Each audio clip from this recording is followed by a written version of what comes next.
Estamos de volta com o nosso programa Eclésia, ao vivo, para todo o Brasil. Terça-feira, o nosso programa sempre é ao vivo. E aos domingos, temos a reprise do nosso programa, a partir das 9h30 da noite. A gente tem bastante coisa para conversar ainda sobre a nossa pauta, mas deixa eu dar um recadinho rapidinho antes para vocês, que a gente sempre costuma lembrar que o nosso amigo telespectadores, eu disse agora há pouco, que a gente tem disponível no nosso site, lá no portal da rs21.com.br, um programa sobre o livro de Apocalipse, o livro do Apocalipse, que a gente já discutiu aqui com calma lá. Mas eu quero lembrar também que amanhã, quarta-feira, é dia de São Padre Pio de Petreucina, um grande santo da igreja, o maior taumaturgo aqui da nossa geração, morreu em 1968. A gente fez também um programa sobre ele. Tanto o programa que está do Padre Pio, como também o programa que você encontra falando sobre o livro do Apocalipse e muitos outros, está disponível no nosso site. Se você ainda não está acostumado como é que faz isso, a gente vai mostrar para vocês. Você precisa entrar então, está aí o nosso portal rs21.com.br. Esse portal sempre tem notícias da igreja, coisas relacionadas à nossa programação, artigos, olha, um monte de coisa bacana no nosso portal aqui. Vale a pena, se você não tem o costume, comece a acessar o nosso portal rs21.com.br. Se você clicar então ali na aba Programas, vai abrir toda a lista de programas aqui da Rede Século XXI. Você encontra o programa Eclésia, está ali o programa Eclésia, e na página do programa Eclésia, está disponível então, está aí ó, a página do programa Eclésia, tem um espaço lá em cima para você falar com a gente. Inclusive, se você de repente quiser vir a fazer parte daquela gravação que eu disse há pouco, que faremos na semana que vem, você pode mandar também um e-mail por aí, pelo Fale Conosco. Ou pode aí, um recadinho que você quiser deixar aqui para a gente, para a produção do programa, sempre acaba chegando aqui para a gente. Inclusive dúvidas que você tiver, o Padre Guido recebe também por essa ferramenta, e depois ele responde por e-mail, se você tiver uma dúvida e quer falar com o Padre Guido. Mas é só clicar ali em vídeos, se você clicar em vídeos, abre a lista de todos os nossos programas. Está aí, ó. Todos os nossos programas estão aí disponíveis. Então, nessa lista você encontra tudo que a gente fez aqui no programa Eclésia, inclusive esse programa de São Padre Pio de Petreucina, que aliás o dia dele é amanhã, também o programa relacionado ao livro do Apocalipse, tá certo? Então, olha, vale a pena você conhecer essa ferramenta, divulgar para os seus amigos catequistas aí, de repente, da sua paróquia. Fica aí a dica para um material de formação. Aliás, amanhã, que é dia de São Padre Pio de Petreucina, vai nascer o primeiro filho do nosso cinegrafista, o Pedrão, que está aqui do lado. Acho que está sem luz, a gente não consegue mostrar o Pedrão ali, não consegue, diretor, mostrar o Pedrão? Está sem luz. É o primeiro filho dele, vai nascer, olha só que bacana, o filho do Pedro vai nascer no dia de São Padre Pio de Petreucina. A gente estava brincando que é o Miguel o nome do seu filho, né, Pedro? Então, no final, o Padre Guido vai dar a bênção também para o Miguel, que vai nascer amanhã. Parabéns aí para o Pedrão, que vai ser pai pela primeira vez. Celebrarei a missa amanhã de manhã. É verdade, bem lembrado. Amanhã de manhã o Padre Guido vai presidir a missa e ele vai falar sobre o Padre Pio de Petreucina, claro, seu conterrâneo, também, italiano. Então, a missa amanhã que a gente transmite a partir das 7h45 da manhã. Sim. O Padre Guido preside e vai falar sobre São Padre Pio. Padre Guido, vamos lá conversar mais um pouco, que tem algumas coisas interessantes ainda para a gente falar. Vou começar esse bloco falando uma dúvida aqui de um telespectador. É o Edgar, é de Minas Gerais, a gente não tem a cidade aqui, mas é do estado de Minas Gerais. Ele entrou em contato aqui com a gente falando sobre que ele já ouviu falar de um Evangelho de Maria. Sim. O Evangelho de Maria. Esse Evangelho de Maria não está lá na Bíblia. Não. Né? Então, provavelmente é um Evangelho apócrifo. Eu pergunto para o senhor, se o Evangelho foi Maria que escreveu, por que ele é apócrifo? Por que ele não está na Bíblia? É aí que a igreja intervém sempre com muita prudência e bem devagar. Porque, meus amigos, foi sempre assim na história. Se eu escrevo um livro, por exemplo, e peço para uma pessoa, um grande escritor, de colocar 2 palavrinhas de apresentação e depois coloco o nome dele na capa do livro, o livro logo é vendido. A mesma coisa já acontecia já na época de Jesus. Aliás, vou dizer mais um pormenor. Até do Evangelho de Mateus, temos um Evangelho de Mateus apócrifo, que a igreja não reconheceu. Alguém que usou o nome de Mateus, certo? E a igreja não reconheceu como divinamente inspirado. Então, provavelmente que alguém também usou o nome de Maria, é isso? Sim, é isso que aconteceu na história. Por isso, são livros com uma bela leitura, Eu até recomendo a leitura perché è molto bella do Evangelho de Maria, mas não é um livro aprovado pelo magistério da igreja. Bom, se fosse mesmo Maria que tivesse escrito, certamente não teria Exato. erros doutrinais ou teológicos, né, Padre Guido? Sem dúvida. Mas então está explicado aí por que então que não existe nenhum Evangelho de Maria na Bíblia. Ô Padre Guido, vamos explicar então para a gente, para os nossos telespectadores, que história é essa de cada evangelista ter um símbolo? Sim, exato. A Bíblia não falta na casa de ninguém, né, meus amigos? Se nós analisarmos o primeiro capítulo do livro do grande profeta Ezequiel, no Antigo Testamento, notamos que no primeiro capítulo ele fala de ter tido uma visão no céu. Seres meio estranhos que apareciam. Apareceu um anjo com cara de homem, apareceu um leão, apareceu um boi e apareceu uma águia. O profeta já disse no seu escrito, não saberia dizer o que isso significa. A igreja, o magistério da igreja, que interpreta fielmente toda a passagem da Bíblia, aplicou estas imagens, estes símbolos, aos 4 evangelistas, com motivações bem claras. Mateus é representado pelo símbolo de um anjo, porque ele, na primeira parte do seu evangelho, relata a genealogia de Jesus, a árvore genealógica. E, portanto, ele quer dizer que Jesus é como um anjo que desceu entre os homens. Um Jesus que se faz homem. A águia é o símbolo de João, porque a diferença de Mateus, enquanto Mateus relata Jesus como homem, João relata Jesus como Deus, com uma linguagem muito alta, os discursos. Por isso o símbolo da águia, a águia não vai nas planícies, não vive na beira dos mares, mas nos altos montes. Por isso é o símbolo, né, da altura espiritual de João, que fala de Jesus como Filho de Deus. Agora, Marcos é simbolizado pelo leão. Certo. Inclusive na Itália tinha a famosa antiga República de San Marcos, com a cidade de Veneza. E o símbolo é um leão com as asas.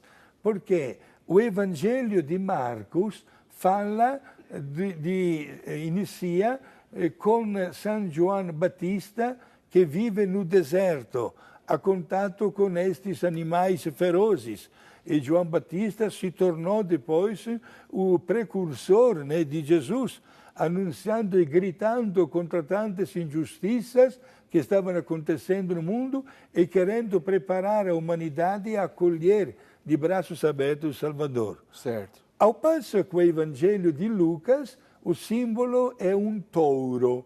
Por quê? Porque o Evangelho de Lucas inicia com uma belíssima imagem dentro do templo de Jerusalém, onde se sacrificavam os animais, uma homenagem para Deus.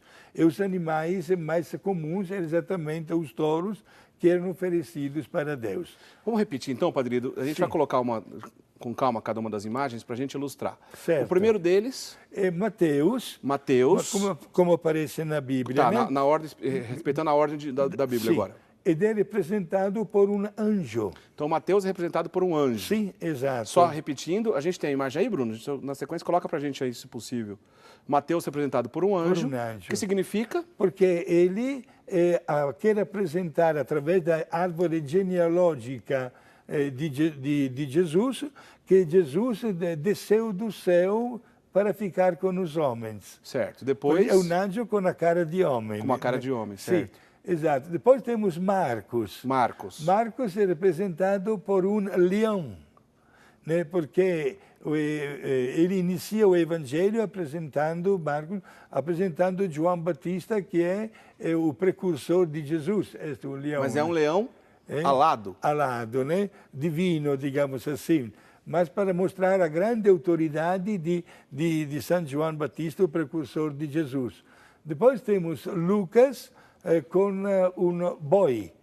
porque o Evangelho de Lucas inicia com uma imagem do templo onde está sendo sacrificados os animais em homenagem para Deus. Muito bem. Certo? E o Evangelho de João é representado por uma águia, porque a águia vive nas alturas, é uma linguagem mais alta, se trata da mesma palavra de Jesus. E fica esta imagem da águia como, não digo um contraste, mas como um oposto, digamos assim, do símbolo de Mateus. Ao passo que Mateus quer representar Jesus entre os homens, João representa Jesus como pessoa divina. Certo? Não há contradição, mas são duas posturas bem diferentes e os símbolos são muito bem apropriados para eles. Muito interessante isso. Por falar em símbolo, então a gente falou sobre São Lucas, vamos acrescentar aqui uma outra parte dessa história. A gente tem, inclusive, no nosso cenário aqui, a gente tem mostrando aqui na nossa tela, ícones, está aqui, ícones de cada um dos evangelistas, né? Inclusive a tradição dos ícones bizantinos, né? Porque os ícones é uma espécie de pintura, se bem que o nome correto não é dizer pintura. Quando alguém, um iconógrafo, produz um ícone, se diz que ele escreve um ícone. Porque naquele ícone ele está escrevendo uma passagem da história de salvação, da maneira visual, está evangelizando, principalmente num período onde as pessoas não tinham acesso à alfabetização, tudo mais. Então, ao escrever um ícone, ele está contando uma história de evangelização na imagem de Nossa Senhora, do próprio Cristo, e nesse caso que a gente está falando dos evangelistas. Mas parece que a gente admite, a igreja admite como o primeiro iconógrafo um desses evangelistas, né, Padre Guido? Exato. Lucas, minha gente, que era médico de profissão, parece que nos momentos livres, digamos assim, dele, das suas atividades, ele era um pintor.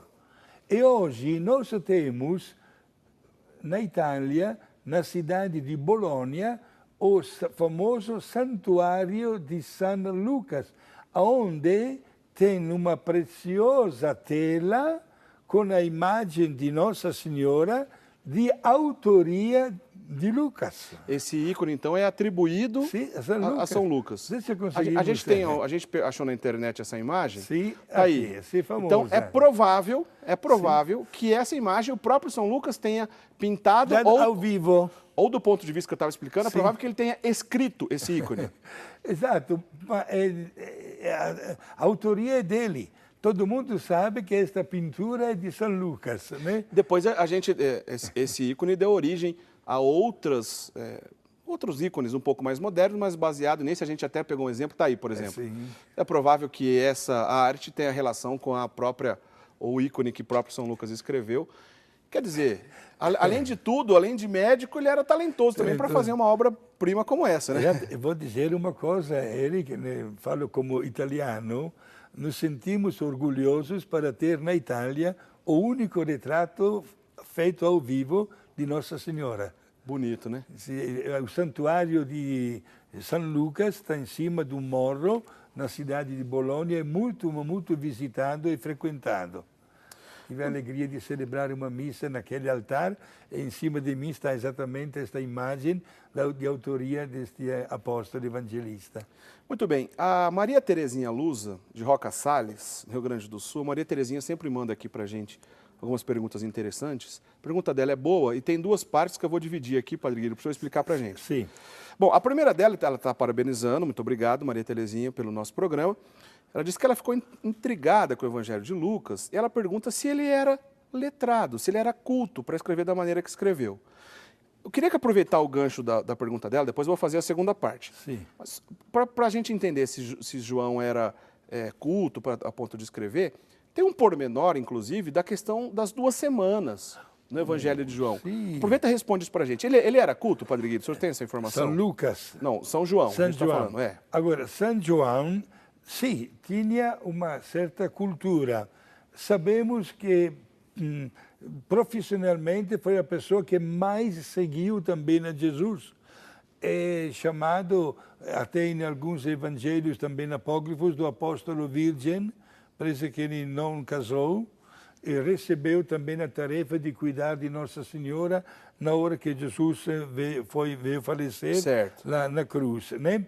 Agora, São João, ele tinha uma cultura a tal ponto que ele escreveu não somente o Evangelho, escreveu também mais 3 cartas que fazem parte do Novo Testamento, e escreveu também de uma maneira apocalíptica, com uma forma literária diferente, o livro do Apocalipse, né, onde ele usa imagens, digamos assim, situações meio estranhas, aparentemente dá até medo, como já falamos várias vezes, para mostrar o que a igreja estava enfrentando, que eram os ventos contrários, as aprovações, as perseguições, com a vitória final da igreja sobre toda forma de mal. E a questão, então, dos 7 sinais das 2 semanas de São João? Aproveita e responde para a gente. Querendo ler os 21 capítulos do Evangelho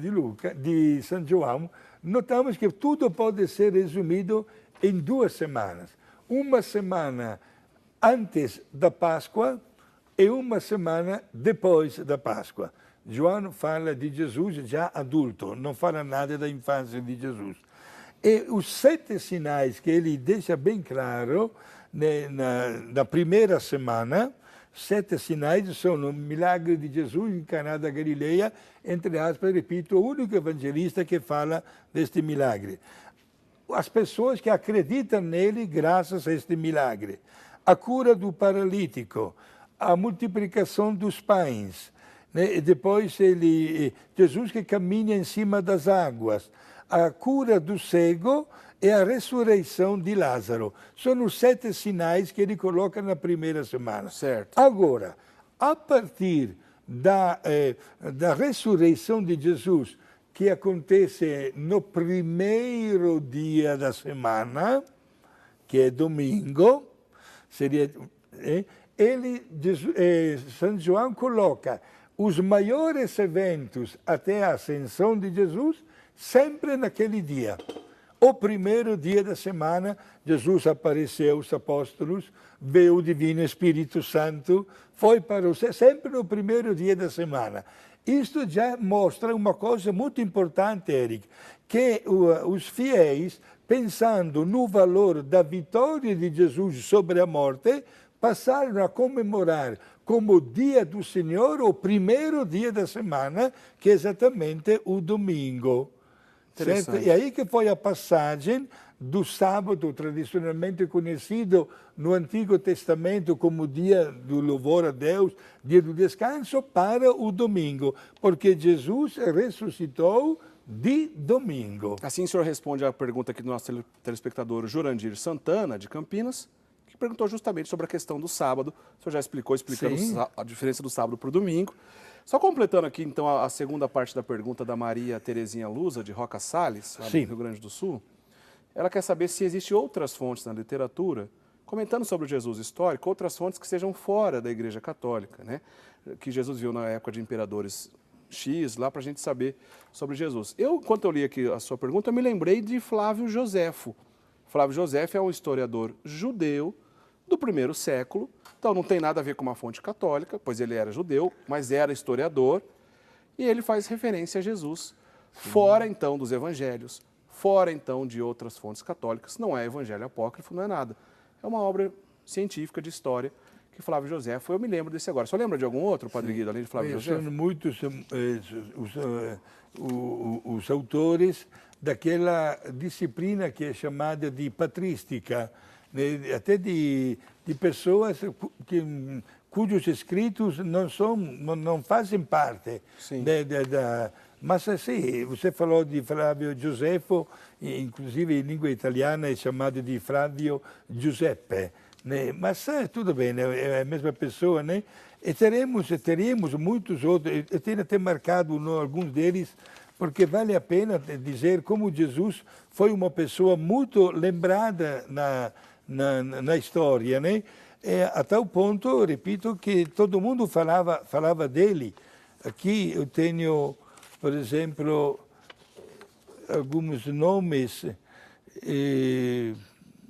Não tem problema Bem, nesse momento, mas são vários. Vou dizer isto aqui na literatura, não faltaram pessoas leigas que falaram também de Jesus. A gente comenta certamente em outra oportunidade sobre Sim. isso, porque a gente sempre volta nesse assunto, mas Flávio José é uma boa fonte, confiável, é um historiador judeu, e então é uma fonte confiável, fora então da Igreja Católica, para fazer referência à existência de Jesus. É um pormenor que, falando nisso, não esqueçamos também, meus amigos, que até pessoas bastante achegadas a Jesus, inclusive apóstolos, acabaram encontrando na história livros com o nome deles como evangelhos. Por exemplo, Tomé. Temos o Evangelho apócrifo de Tomé. Alguém que usou o nome de Tomé, Tomé não escreveu nenhum evangelho. E a igreja respeita, leva o nome até de um santo, mas não considera como divinamente inspirado.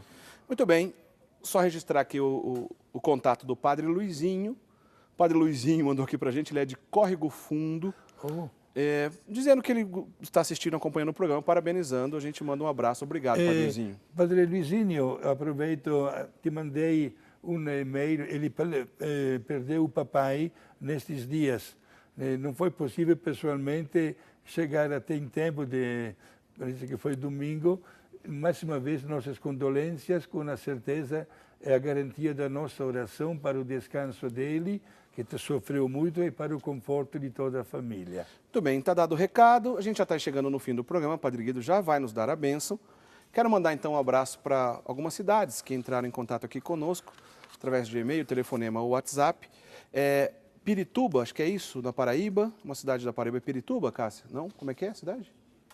Pirituba. Eu nunca tinha ouvido falar dessa cidade.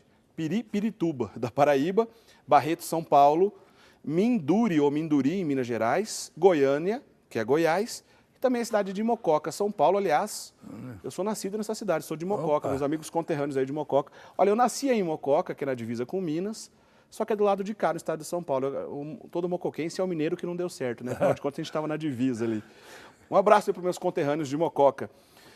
Então, Padre Guido, quando a gente dá abraço para todo mundo aqui dessa cidade, o senhor aproveita e lembra dessas cidades agora que o senhor vai dar a bênção também para a gente, para encerrar o programa. Vamos dar, em primeiro lugar, as boas-vindas ao pequeno Miguel, né, que vai nascer nesta noite. O filho do nosso cinegrafista Pedro, que vai nascer amanhã.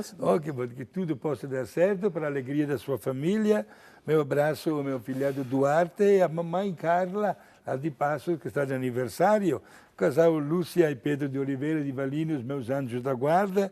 E os nossos amigos também, Roberto e Cristina Lorenz, de Teófilo Ottoni. Meus irmãos, como nós ouviremos semana que vem, nos encontraremos e com certeza conheceremos a espiritualidade bela e profunda de Santa Teresinha do Menino Jesus, né? E amanhã de manhã não esqueçam de conhecer um pouco mais a história de São Pio de Pietrelcina, sendo que é o dia deles, né? Muito bem. A bênção para todos, meu grande abraço fraterno, a bênção de Deus Pai, Filho e Espírito Santo. Amém. Obrigado. Amém. Obrigado, Padre Guido. Até semana que vem. Como o Padre Guido disse, o tema da semana que vem, a gente vai falar sobre Santa Teresinha do Menino Jesus. É o tema, então, do Eclésia da semana que vem. Só lembro rapidinho, se você quiser participar da nossa gravação, então, na segunda-feira à noite, que está montando essa plateia de amigos e telespectadores do programa Eclésia, uma gravação com o Padre Guido e com o Padre Vander, aqui na sede da TV Século XXI em Valinhos. De repente você tem condições de vir, manda um e-mail para a gente e a gente acerta a tua presença. Tem poucas vagas, mas para essa pequena plateia, então ainda a gente falta essas vagas. Se você de repente puder, fica aí o convite para a semana que vem participar dessa nossa gravação. Esse programa gravado vai ser exibido só no final do ano, tá bom, gente? Uma boa semana, a gente se encontra então na semana que vem. Até lá, tchau, tchau.